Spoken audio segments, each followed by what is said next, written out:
ঈদ মোবারক।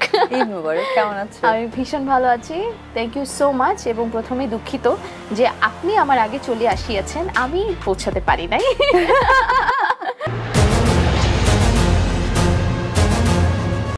হারুন ভাইয়ের আমার বিকল্প নেই, ভাইয়ার কাছে এসেছি।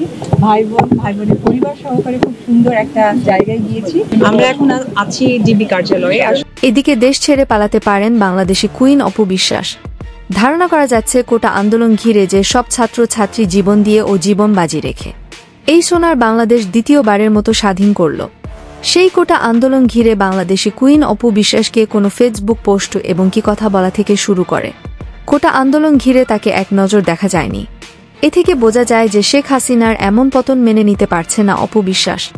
সরেজমিনে দেখা যায় শেখ হাসিনার খুব কাছের মানুষ ছিল অপু বিশ্বাস, তাই এখন পর্যন্ত অপু বিশ্বাসের কোনো বার্তা পাওয়া যায়নি তিনি কোথায় আছেন বা কেমন আছেন।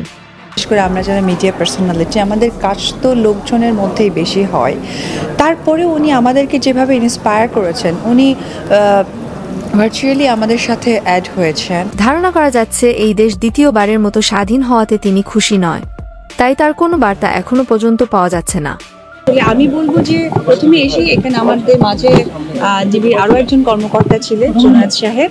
ওনাকে এসে আমি প্রথমেই যেটা অবগত করেছিলাম যে আসলে হারুন ভাই একটা পজিশনে আছে, আমরা সকলেই জানি। সাধারণ জনগণ বলছে অপু বিশ্বাস বিদেশে পাড়ি জমিয়েছেন, তাই তার কোনো আভাস পাওয়া যাচ্ছে না।